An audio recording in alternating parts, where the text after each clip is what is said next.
Dames en heren, welkom terug allemaal. Mag ik u vragen om plaats te nemen?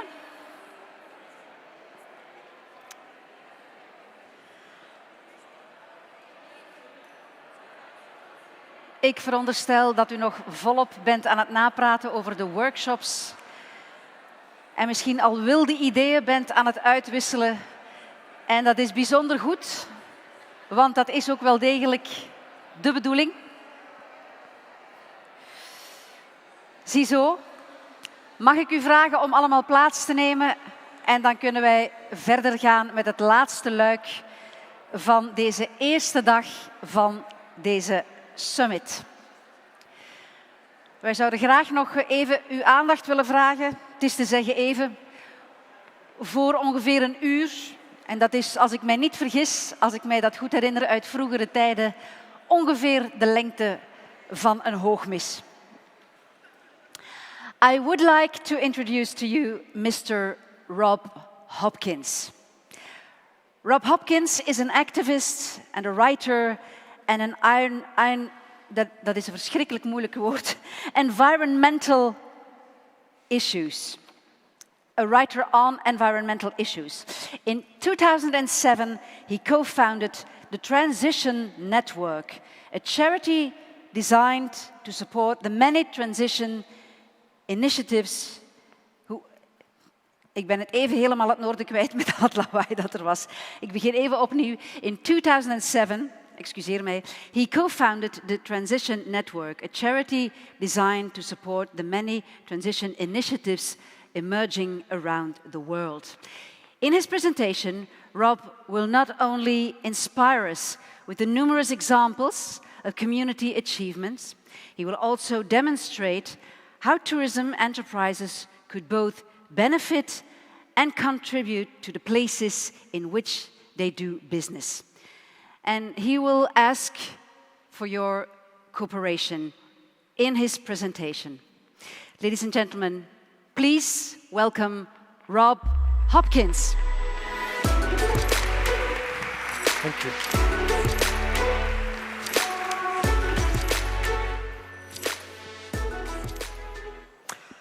Good afternoon. Oh, that's very loud. Is that okay? Can you hear me okay? Good.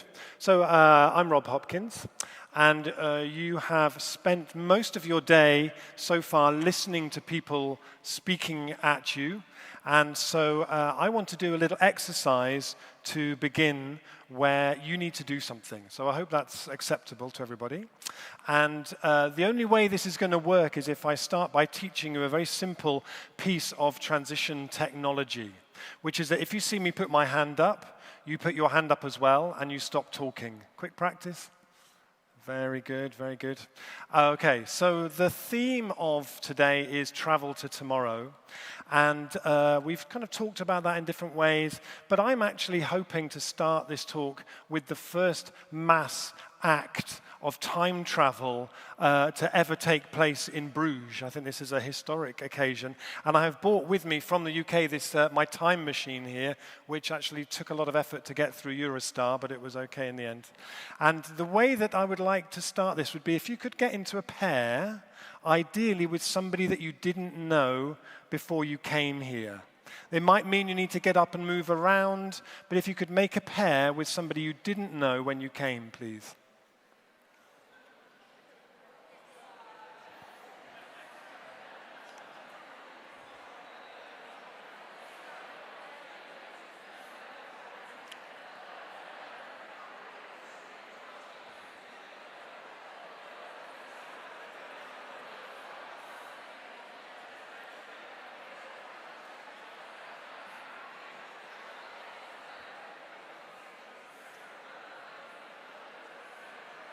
Okay, thank you very much. Okay, so does everybody have somebody? Everybody has somebody? Okay, so I'm going to invite you to take we're going to take a journey forward 11 years into the future. And there's one thing that we need to do for this, which is what a time machine sounds like. Okay, I'm sure you traveled here wondering, what does a time machine sound like? Well, I can tell you, it sounds like this. With all of you doing it at the same time. Very good. Okay, so when we turn on our time machine, that's what it sounds like. So what I'm going to invite us to do is, in a moment, we're going to close our eyes and turn so we're slightly facing the person who's our partner. Okay. So get comfortable. Okay, thank you. Okay, so I'd like to invite you to close your eyes, please. And in a moment, when we turn on our time machine, we are going to travel forward 11 years in the future. And those 11 years have been the time of the most extraordinary, historic transition. Starting in 2019 with the Extinction Rebellion and the school strikes, saw a cascade of positivity around change. Local governments changed to elect people who really wanted to make change happen. Business came in, resources came in. It's a time that people in the future look back on as one of the most extraordinary transitions in history. And what we're going to do when we turn this machine on is we are going to travel forward through those 11 years. And then when we arrive there, you're just going to spend a minute just sitting with your imaginations in a multi-sensory way, just feeling, what does it feel like? What does it sound like? What can I hear? What can I taste? So you're using your imagination in its multi-sensory way. So when we turn on the machine, you're traveling forward through time. You can imagine the wind blowing on your face as you travel forward. And then when we arrive, we'll just sit for about a minute and just observe, and then I'll give you another instruction. Okay? So let's turn on our time machine.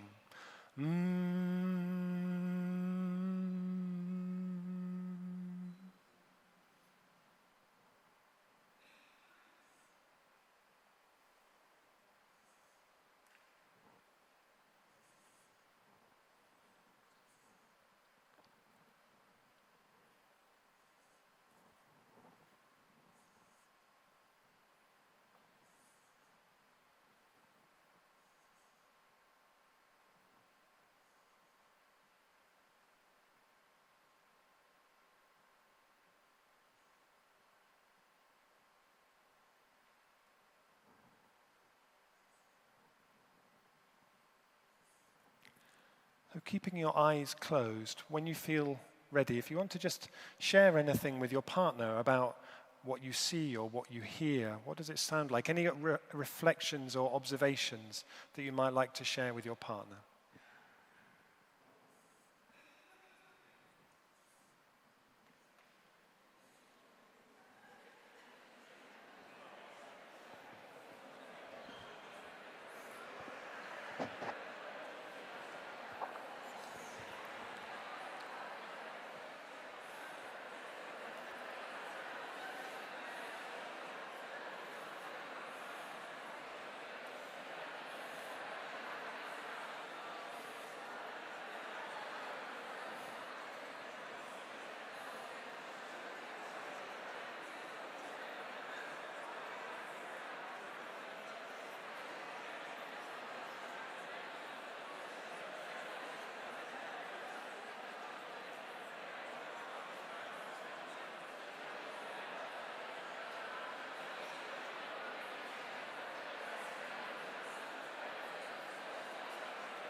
Okay, thank you.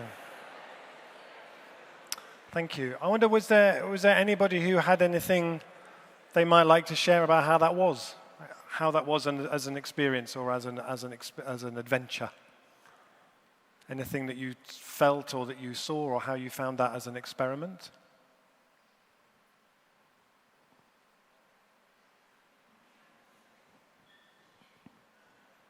I've done this with lots of groups of people, and I did this once with a group of people who were climate activists in France. And a woman said to me, "I just realized I've spent the last 20 years of my life campaigning on climate change, and I've never paused to actually dream about what the kind of world I'm trying to create is." So I've spent the last 2 years researching and writing a book about imagination because it feels a really important part of this. And I want to just start with the quote that opens that book by Susan Griffin. She said, "One might say that human societies have two boundaries. One boundary is drawn by the requirement of the natural world, and the other by the collective imagination." So I want to use this time that I have with you to kind of go deeper into this idea of why the imagination matters. And I want to start by sharing with you my favorite place near where I live, which is called Dartmoor. And this is where I often go with my children for a walk in the woods. And when I go walking here, this always feels to me like the model for the new economy, as previous speakers have talked about. This is a place which sustains itself, doesn't need any input, cycles materials in the most extraordinary way. The rain, when it arrives, how the woodland then holds it and processes that is really, really complex, from how it holds the moisture in the moss to how it slows the water down in the streams. You could think of it as like an enormous sponge. And even the dead wood works in that way. And for me, when we start looking at the economies, certainly when we do transition town work, we're trying to look at the economy of the place where we live to say, how can we model it on this? So the resources, in particular money and other resources, circulate locally as much as they possibly can before they leave. So this is the only graph I will show you the whole day, I promise. But this is just to make the point, really, that actually we're up at the top here, and we need to get down. And we've left it longer and longer, so it's a steeper and steeper task. But it's not an impossible task. And for me, the main thing that will make the difference in terms of us being able to do that is that we are able to tell the stories about the lower part of this that create a really deep longing for that. How do we tell the stories about what that world could be, the world that you just shared with each other? How do we bring that alive in our storytelling so that that's what we need to do? We create that intensity of longing, which is what we've tried to do in Transition, and which is what this new project I've been doing talks about. And I'm really fascinated with the whole explosion of Extinction Rebellion in the UK. My wife has been very actively involved in it and been arrested once or twice as part of it. And it's so interesting to see the different sectors. In the UK now we have culture declares, all the theatres and arts sector declaring a climate emergency. We have music declares, the music industry and artists saying this is a climate emergency. We have the architects having an architecture declares. I'm really fascinated what a tourism declares would look like. What would tourism look like if it declared a climate emergency and said, this is now a climate emergency and we need to act accordingly? And so from my perspective in Transition, we always need to approach that in a way that is about telling the stories about where we could go from here, not just saying, oh, it's going to be terrible. Like that, the buzz that filled up with the room when you were doing that exercise, for me, is what the future, the next 11 years need to feel like. Not like a long walk home in the rain on a Thursday. It needs to feel like energized and full of imagination. This is an artist called James Mackay, who's based in Leeds, who draws the future. A future that's about 15 years away. If we mobilized all of our energy and passion and resources, what could we still create? And he goes out into Leeds and he draws places that already exist, and he says, what could they be like? And this is his vision of a city which is a city full of biodiversity, where we invite in the biodiversity and we create the optimal conditions for the biodiversity to run wild. This is his vision for... Oh, I'm pressing the wrong button. This is his vision for if our cities became full of food being grown. Once we get the cars out of our city, we will have so much space that we need to figure out imaginative, creative things to do with. We could have cities where our children walk to school every morning through food being grown, food growing up the walls, our children being much more in touch with the seasons and where their food comes from. That is entirely possible that we could create that. And I was inspired to start this process of looking into imagination because I kept reading people that I really admire, like Naomi Klein and people, saying climate change is a failure of imagination. David Wallace Wells just wrote a book where he said, in relation to climate change, we suffer from an incredible failure of imagination. And then I read some research by an American researcher who looked at something called the Torrance test for creative thinking, which is the biggest, the best sort of creativity test that is done. She had a big set of this research going back to the 1960s. And her conclusion was that imagination and IQ rose together until the mid-1990s, and then they separated. IQ kept rising, and imagination went into what she called a steady and persistent decline. And when she published this research, it was on the front page of Newsweek. In America, there was a lot of soul searching about what does this mean? And people said, what does this mean for economic growth? What does this mean for Hollywood? But I never heard anyone in the kind of climate change, social justice world say, well, what does this mean for us? Because fundamentally, if we're seeing a contraction of imagination at this time when we need to be at our most imaginative, that's a really serious problem. This is a part of our brain called the hippocampus.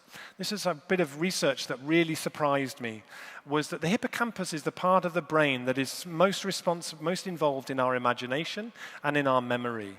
The thing about the hippocampus is that when we are experiencing stress, anxiety, trauma, the hippocampus shrinks. So people who have PTSD, they can have a hippocampus up to 20% smaller. When that happens, we lose the ability to look at the future in positive, hopeful, optimistic ways. And at the moment, we live in a time which many sociologists call an epidemic, the age of anxiety.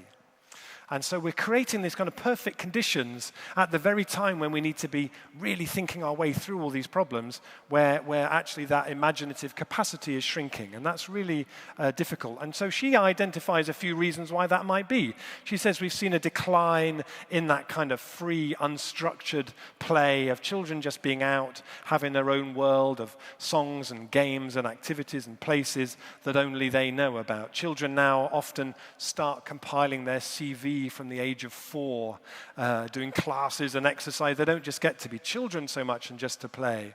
She says, we're seeing a decline in our attention span, and actually when you are losing that ability to really sustain your attention and your focus on something, it's much, much harder to be imaginative. We're living in a time as well where the biodiversity in the world around us is shrinking. In my lifetime, we've lost 70% of the creatures that we share this planet with. And I think when we know that's going on around us, that again creates another thing that is shrinking our imagination, shrinking our hippocampus. And René Dubos, the microbiologist, used to say, if we lived on the moon, our imagination would be as barren as the moon.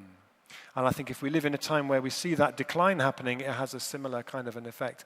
Also, we live in a time where we seem to be terrified of boredom and driving boredom out of our society, and we fill it with our phones and fill it with different things. That's the time when we should be daydreaming and looking out of the window and just letting ideas kind of bubble up in that way. So I think we're in a time where our imaginations are under threat. And as Naomi Klein says, there are no non-radical solutions left before us. This is a time when we have to be thinking big and having a revolution of imagination and really throwing everything up in the air and saying everything is possible at this stage. So I had some thoughts, I guess, about some of them comes from transition, some of them come from different places, about how we can bring imagination to this question of what tourism could look like if we had a tourism declares emergency kind of a conversation.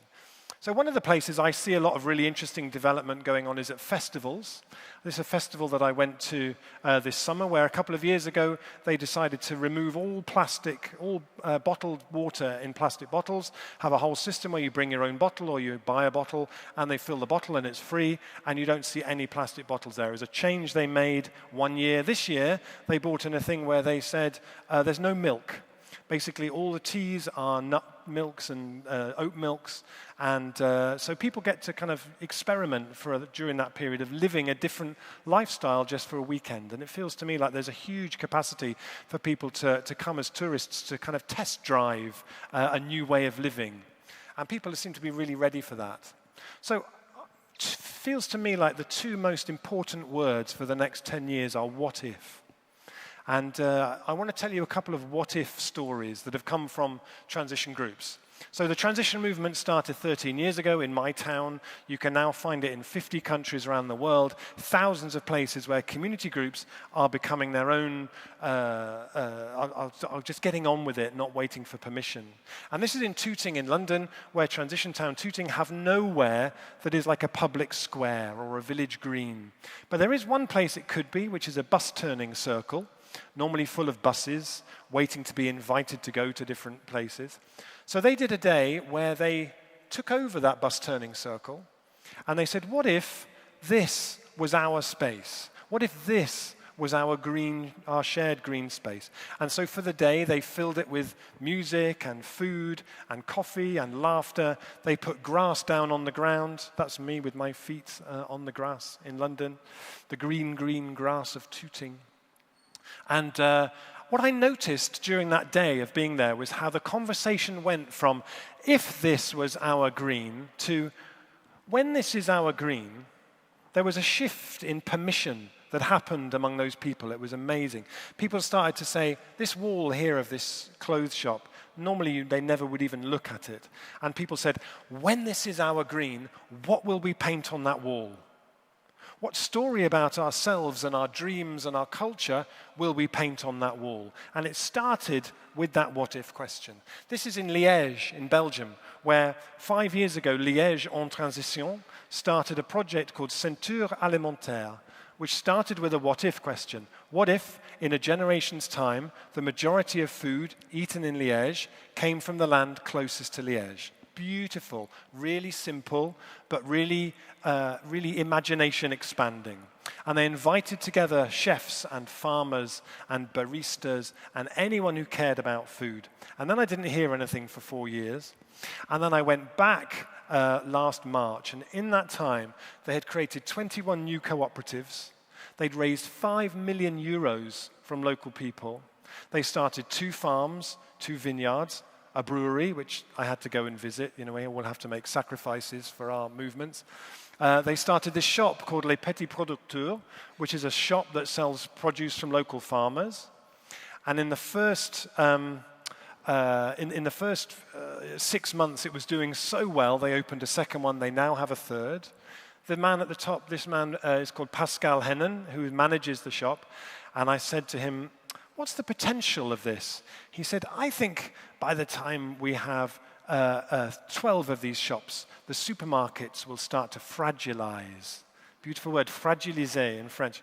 The supermarkets will start to fragilize. Not we need to demonstrate and we need to be, we just build something better and people shift off onto the thing that's better. I met the mayor of Liège. He said, this is now the story of the city.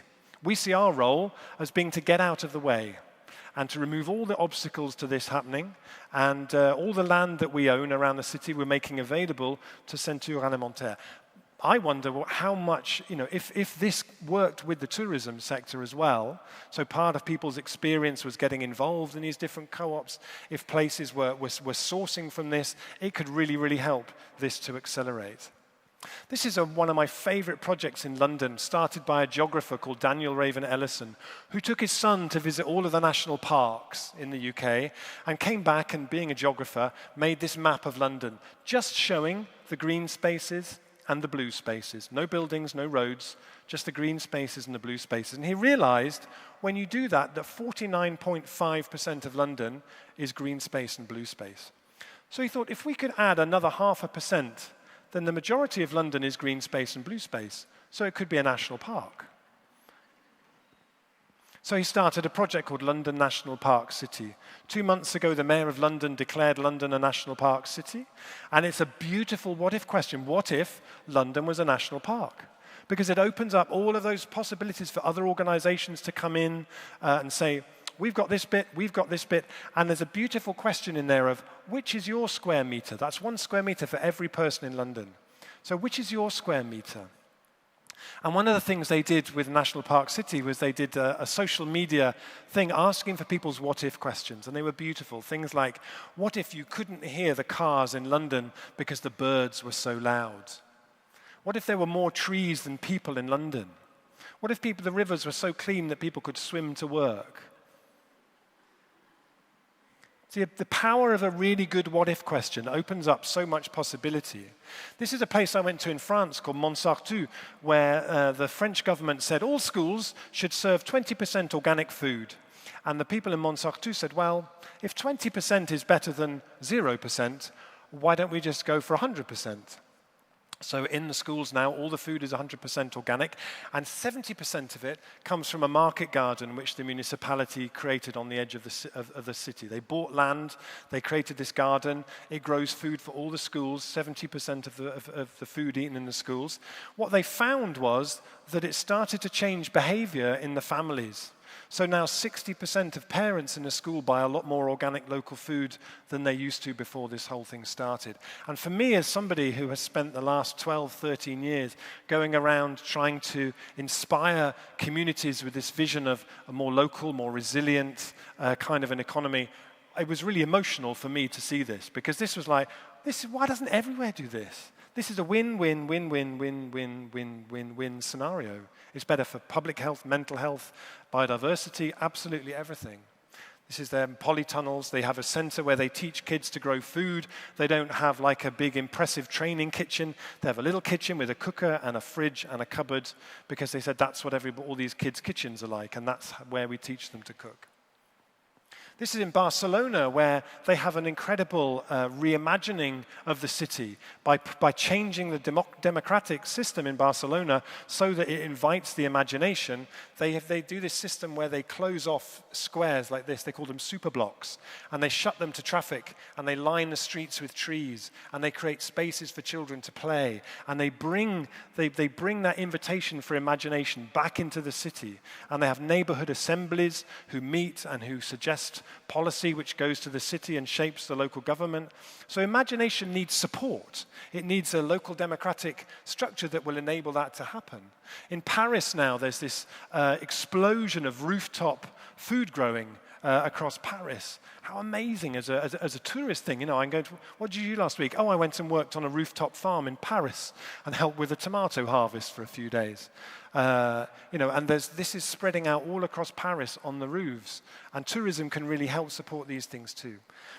Last year, I went to visit a place in France called Grand-Sainte, which is near Dunkirk. Very, very poor, 30% of residents above the poverty line, and they have an amazing mayor there called Damien Carême.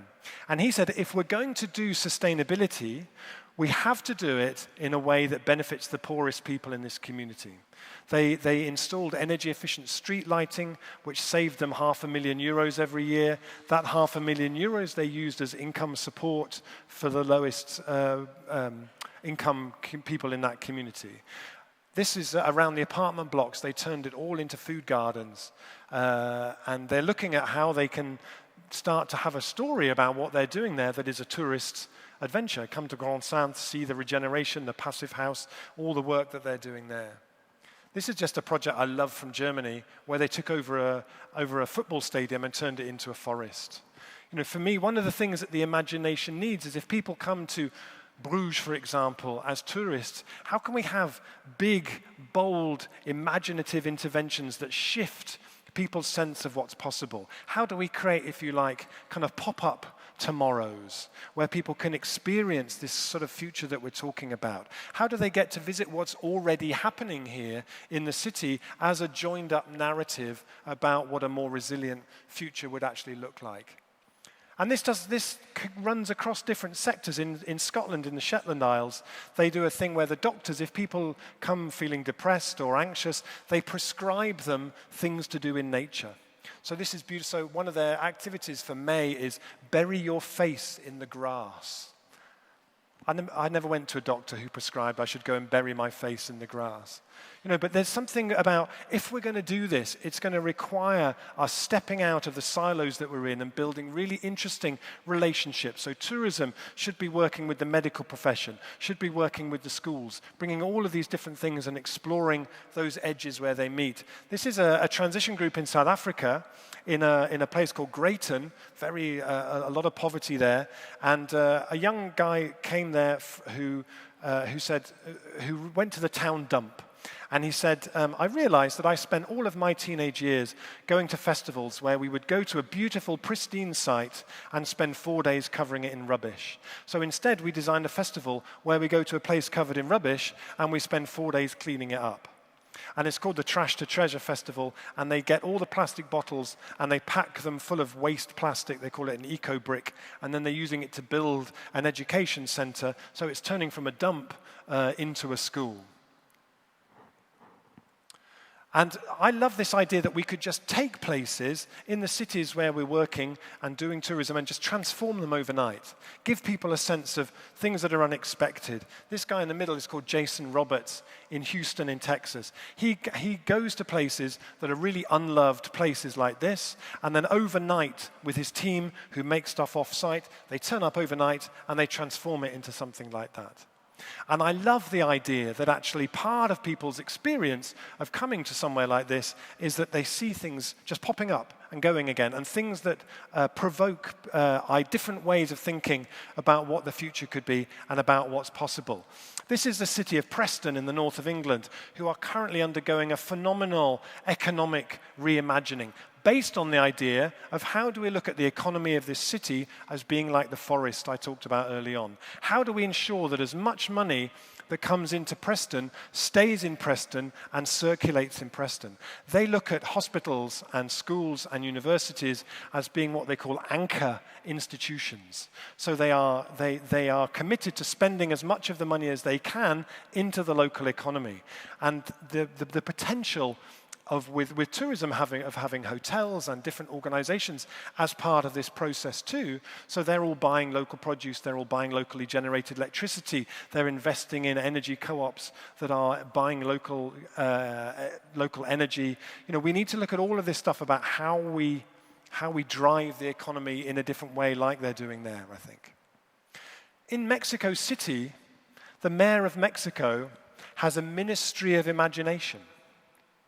This woman here is called Gabriela Gomez Mont. She runs it. She said to me, imagination is not a luxury. For her, imagination is something that should run through everything that the government of that city is doing. And I would say that it should be the same here. In Bologna, the municipality in Bologna have what they call a civic imagination office, which sits between the municipality and the people. It does a lot of things like transition groups do, but it works with them and creates pacts with them to make sure that those projects happen. Everywhere should have a civic imagination office. And transition, if it's anything, is about how do we create tastes of the imagination now? How do we bring the future we could still create into now, whether it's small things just like making a garden on the street or starting a seed bank, or whether it's a much bigger project like a community energy company. So I'd like to leave you with this, which is come out of the research I've been doing as what I think are the 4 ingredients for creating, for boosting the collective imagination. The first thing is, imagination needs space.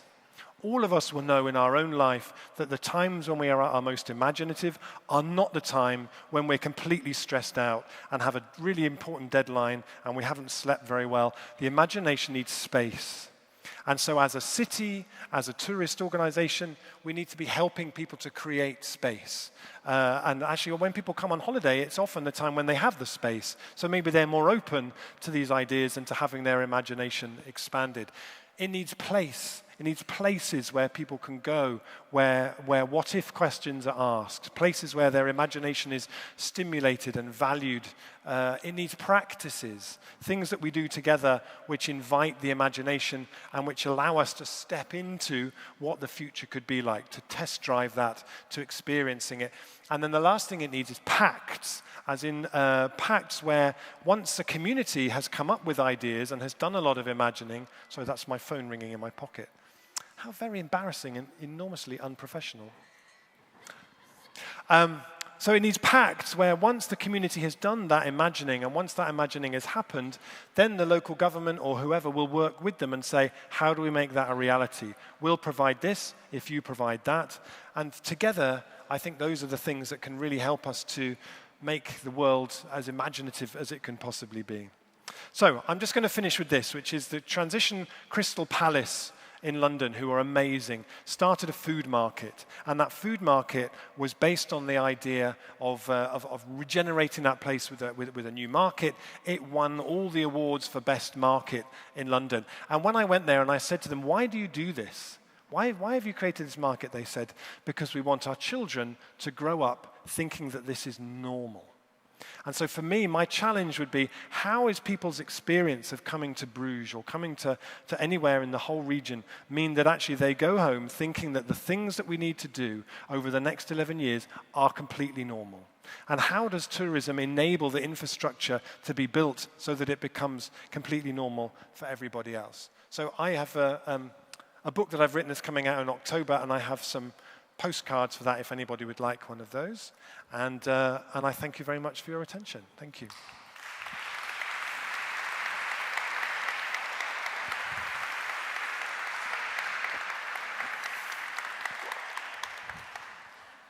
Thank you very much, Rob Hopkins, for a very inspirational keynote. Ladies and gentlemen, I think we have some more time for a few questions, so feel free to ask Rob. Yeah. Can we have the microphone? There is already somebody running over here. Okay. I'm just wondering, with Transition Town Totnes, there must have been a massive increase in visits to Totnes because it was the famous transition town where the whole story started.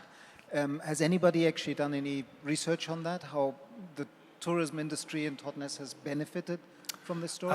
I don't think there has. So I come from a town in Devon in the southwest of England of about 8,500 people called Totnes, which was where transition started. And we started to notice after about 2 years that lots of people were coming because of the story of transition that had come from this place. And one Friday, a group of 30 people from Korea, from South Korea, turned up on a Friday at about 3:30 and said, "Could we have a tour, please?" And I said, "Well, did you not think to ring or email before you came? There's nobody can give you a tour. I'm going home. I've got to collect my children from school." And so we started to think, actually, we needed something in place that would support this. So there was a young guy called Hal who started a thing called Transition Tours, where every other Friday afternoon there would be a tour and people could come and he would take them around and tell them the whole story, because if you just arrive, it's just a normal town. You need someone to explain the whole thing to you. So that runs as a social enterprise, and then he often organizes week-long tours for people who want to come and have a much deeper kind of an immersion. And then some of the money from that then goes back into the transition movement. We noticed at different times, so when the film Demain, the French film Demain, Tomorrow, came out, which had Transition Town Totnes in it. I went one day, I met the woman who runs our local tourist information office, and she said, Rob, why are there so many French people in Totnes? There's all these French people coming. So I had to kind of explain. I don't know that anyone's ever quite measured it, but there's lots of people who come, yeah. But we started to see that as an opportunity to create something that could resource the work that we were doing. Okay. Some more questions, ladies and gentlemen. Yes, the lady over there. What's your dream for the future? What's my dream for the future? I think my dream for the future is that, tomorrow you're going to hear from Andrew Sims, who does amazing work about actually times in history when things changed really, really quickly. And my dream for the future, as I said at the beginning, is that we start to see a real cascade of stuff, and that we see that we live in the next 10, 11 years felt like a time when anything felt possible, and that nothing was fixed, and that nothing was cast in cement, that organizations gave people permission to be imaginative, that actually communities, we've done, the work that we've done in my town for the last 13 years has been amazing, and there's so many projects have happened, but that's been done during a time when we've had no support from government, when we've been out on our own, we've been pioneering, we've had virtually no financial input from outside. You know, if those networks were actually resourced, and we started to see different stories on the television, so every time you turned on the news, you weren't just hearing more and more depressing, you were hearing stories of people like yourselves, where you live, who were doing stuff, you saw that. You know, I'm a huge believer that things can change really, really quickly. So my sense of, when I close my eyes and I do that, I dream of a place where there's where we have streets with very few cars, where the buses are free, the public transport is free. In Grand Sainte, that was one of the things they did in France. They made all the buses free. We have streets where that are full of food being grown and children playing safely. And we work shorter. We work maybe a 3-day week, a 4-day week. There's an exercise that I do when I'm in England sometimes, when I've written the speech of the Chancellor in 2030, announcing that we have now reached zero carbon and all the different things that have kind of come from that. And I think everything that we can do to bring that alive for people. And if people are interested, there's a blog that I do called robhopkins.net, and I just made a little film. It's only 2 minutes, but it's me walking through the future that I'm talking about here. So you might like to have a look at that. It's the latest post on there. It's quite fun. It's all photos I've taken around the world in different places of really interesting projects, but it's done so that I'm kind of walking through the street and standing in the building and actually taking people on a tour through that. So it helps to bring it alive, I think. Okay. One more question. We still have the time, like 45 seconds. No, I have one question for you then, Rob. What would your ideal vacation look like? I think I just had it, actually. So my ideal vacation is, so I gave up flying in 2006. So as a family, we never fly. So we just go to places we can reach by train. Or by boat, no? Or by boat. I get very seasick. Okay, well, no. So by train, yeah. And we just went to a town in Cornwall, just about an hour away from where I live.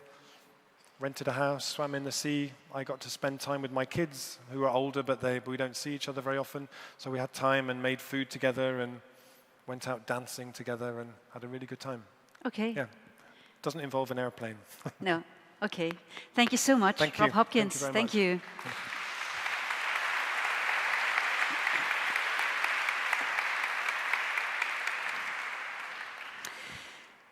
Ladies and gentlemen, since we haven't discovered too many post-its on the trees, we don't know what you really think, what you really feel, what your questions really are. So it's quite impossible to try to make a resume of that because we didn't have the information. So, but I think that Anna Pollock has a plan. Anna, please do come to the stage.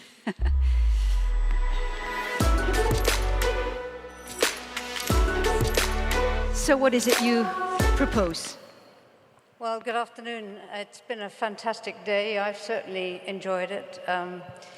I've had a chance to hear some of the people I've learned from over the years, meet them in person and hear them in action, and I'm certainly not at all disappointed. What I'd like to do is just spend about 5 minutes just sort of summarizing where I think we've come on this journey today. And then ask you to do a little sharing with each other so that we can hear from you. This event ideally would be a fully participatory event, but it's a first time, and so we wanted to impart lots of information. But going forward, it's vital that we start to realize that the intelligence that we need, the imaginative capacity we need, is sitting right here in this room. All right, we just have to tap this fantastic resource. So how did it go today? It's been quite a roller coaster ride in a way. We started off, in a sense, we thought we really do need to face the situation that we're in. And I think Daniel did a very good job of that without overwhelming us. But for some of you, some of the information, because it's not on the 9 o'clock news on a regular basis, it may actually have been quite scary. the situation that we're in is actually quite grave, and we often tend to assume that it's going to be all about loss. Everyone keeps asking, if we move to flourishing, what about the economic considerations? Does that mean we're not going to have any financial resources? And when it's about loss, we really don't want to feel, because what do we feel? What's the immediate feeling that comes up when you hear about some of these big, big issues? It's a normal feeling. Be honest, we feel a little helpless. Is that true? Okay, now let's find out how honest you are. Hands up if you sometimes, on some days, or even this morning, just felt a little helpless. You are a lovely, honest bunch. I feel that's a good basis for trust. Because if you hadn't, I would have wondered about your sanity. Now, this state of mind actually also reflects the way, in a sense, we've been trained, we've been conditioned to think. It's the effect, in part, of the machine story that Michel spoke about. Because let's face it, machines break. And when they break, they can't do anything about it. It just lies there in pieces. It has to be taken apart and put back together again by some other living being. They can't fix themselves. But then we heard from Michel in an amazingly clear, I thought, presentation that there is another way of looking at the world as not a machine, but as actually a living system. Now let me just do another quick check. This is taking the pulse of the audience. How many of you feel alive right now? How many of you are alive right now? Are alive right now? Well, Daniel, he'll take you to the morgue. He's not raised his hand. But surely all of you are feeling alive right now. And if we are alive, then we have that magical spark that Michel spoke about. We can actually self-organize. And if you look at the history of nature's evolution, it's a consistent story of major crisis and then suddenly a change in response to that crisis. Once upon a time, many billions of years ago, there was a huge pollution crisis on this planet. There was a gas that the living beings couldn't handle. Do you know what it was? It was oxygen. And so the bacteria, the microbes, who actually, frankly, are in charge of everything, there are far more of the microbes than there are of us. And even if we screw things up really badly, I'm pretty sure the microbes will still be around and they'll eventually evolve maybe something better. But the point is, there was a period when we had this enormous pollution and the microbes adapted. Now, if microbes adapted, I believe then that we can do that. But we do need to spend a little bit more time learning the biology, learning from the birds and the bees, and that's not just about sex, but it's learning how nature works. And Michel shared a really potent framework that would enable us to see ourselves, our companies, and our communities as living beings rooted in a place. Most importantly, not alone.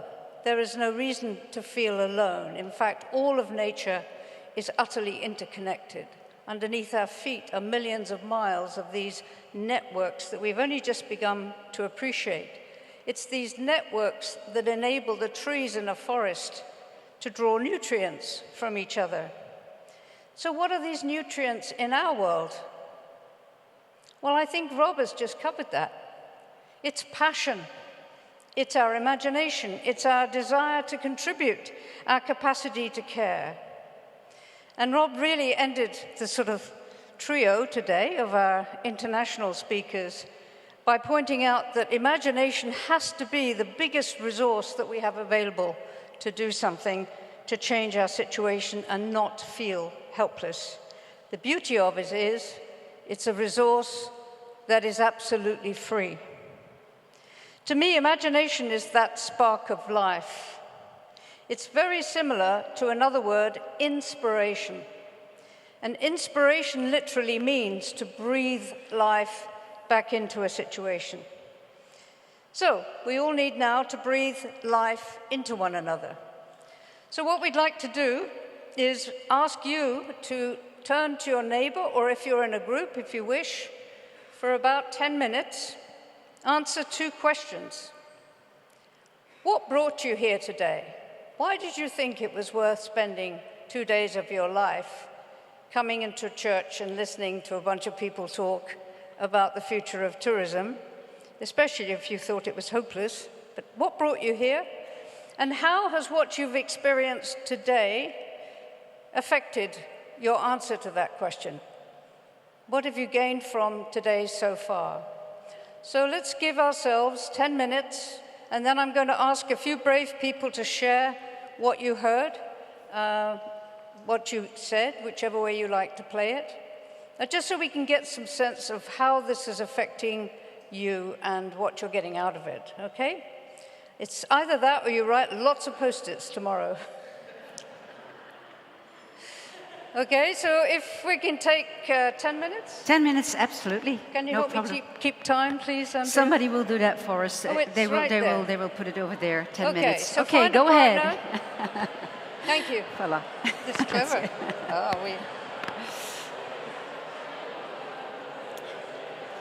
How about you?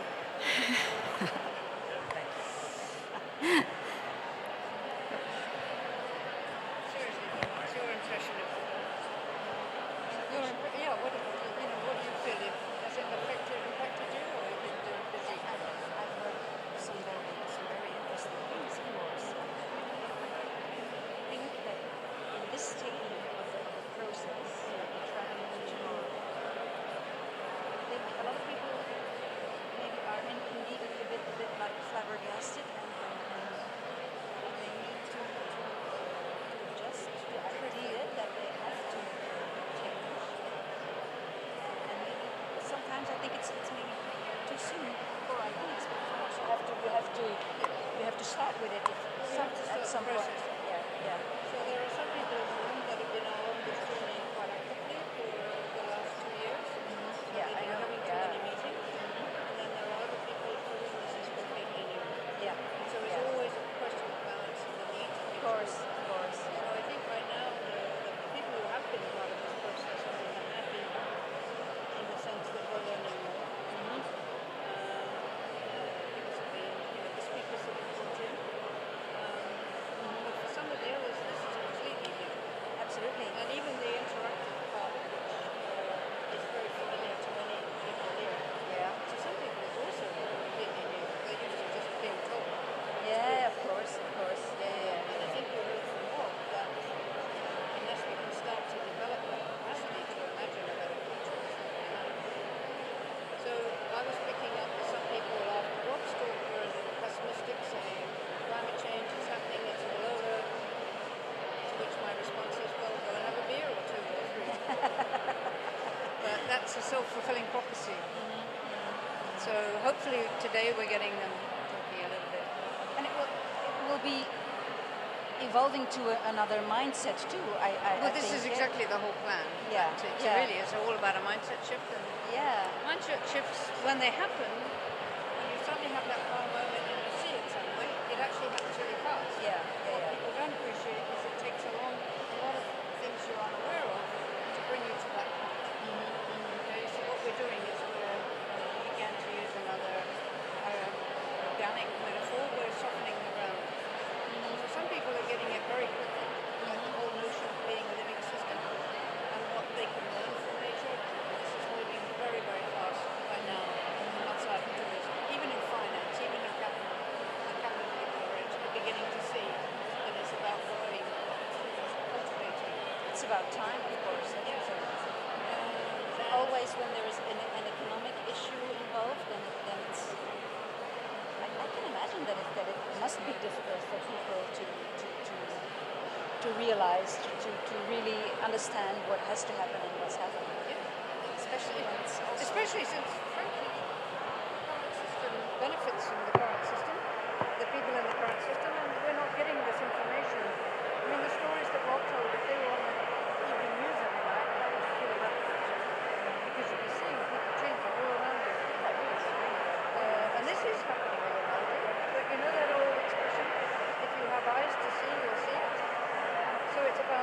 what that means is that you've shifted your lenses and you see it.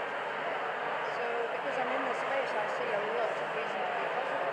If you're not in the space and you're suddenly hit like that with a bad news, it's bad. Anyway, we're 2 minutes left to go. Oh, it was a great system. Yes, it's consistent. So we will ask a few people. Yeah, I would hope, yeah, and if you want to help me a little bit in case they will get registered. I'll write it down because I thought you were a bit stupid standing here. I'm so sorry. I should have gone it down. I just, well, they seemed for me to speak 5 minutes or something. I didn't have a time. No, it's fine. It's fine. Absolutely. Because yeah. Vandaag afsluiten en hier terug. Heel graag dat plaatje. Dat zit achteraan in het boek. In het kerk. Je bedoelt dat het Niet bezig. En daar zijn die vraagjes die met een vraag invullen, die kunnen in het valiesje.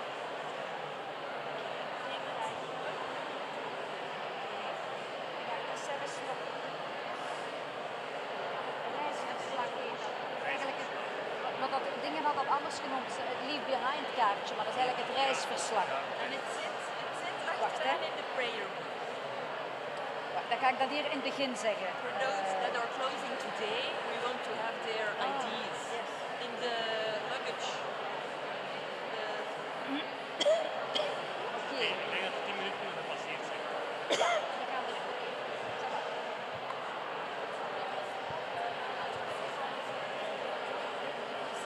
Dit is al. You shouldn't make it wrong.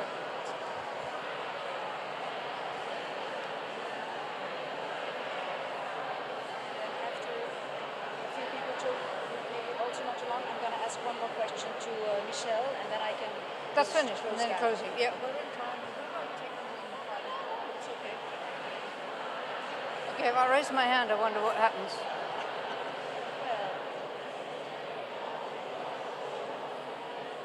Okay. Ladies and gentlemen. Anna? Thank you. Well, there was lots of animated conversation. I hope you're not shy. And some of you will volunteer to share either what you heard or what you said. If you're going to talk about what you heard, you might want to check with your partner first. Yes, thank you. It's Kathleen. Oh, you're handling the microphones. Yeah, okay, we have a candidate have one over here. there. To go very short, Anna, we both share the feeling that if there is one sector in our society that could be on the edge, on the front of making quick changes and massive changes, it would be tourism. Yeah. Wow. I agree with that. That's fantastic.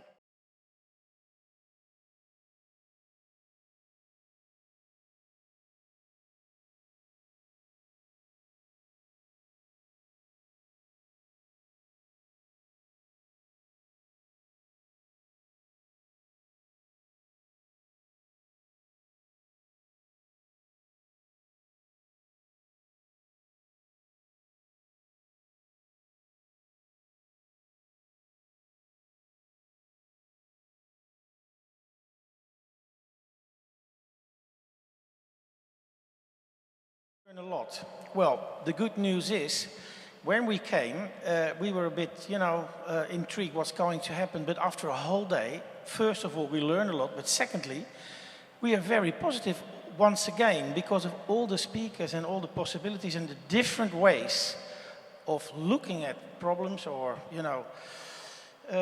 the serious business about all the things we heard. So we feel very positive about it. And I agree with you. Our industry could be at the front line and should be on the front to change. Thank you.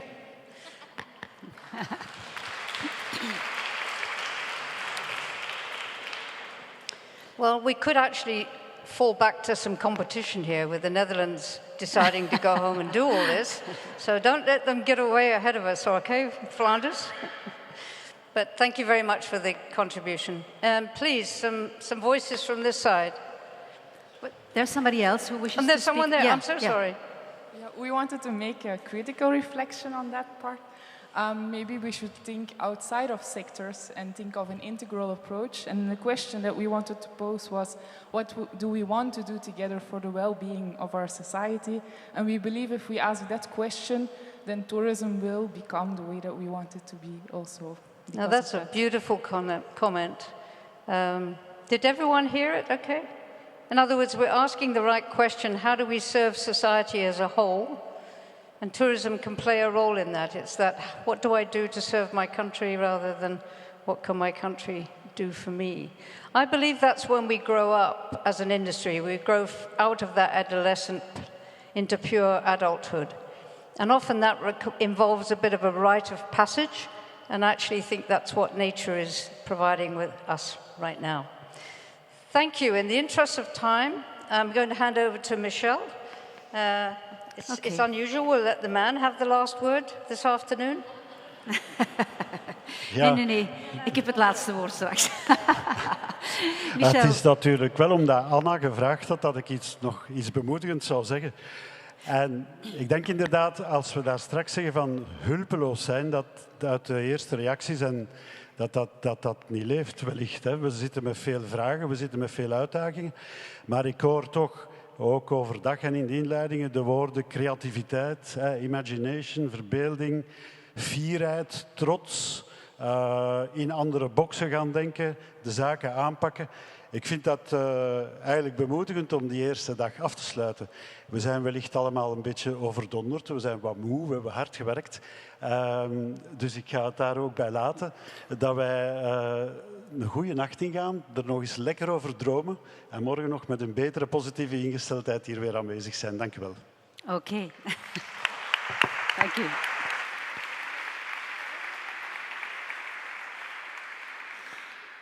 Thank you, Anna. Thank you, Michel. And I will see you on stage again tomorrow morning here. Okay.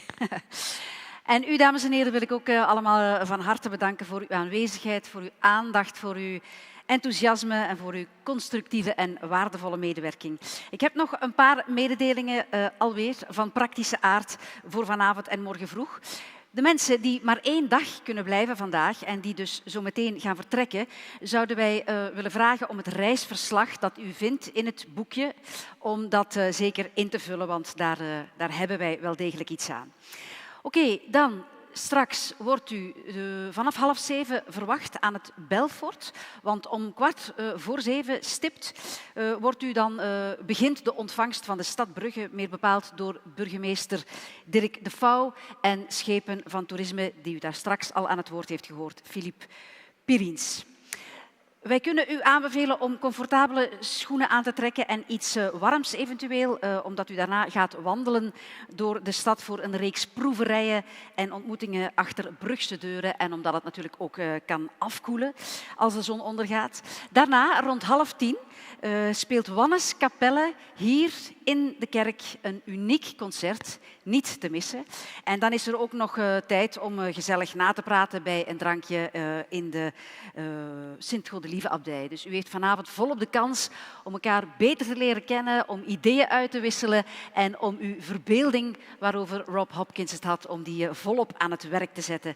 Dat kan alleen de komende dag morgen maar ten goede komen. Vergeet zeker ook niet uw deelnemersbadge vanavond aan te doen voor de toegang.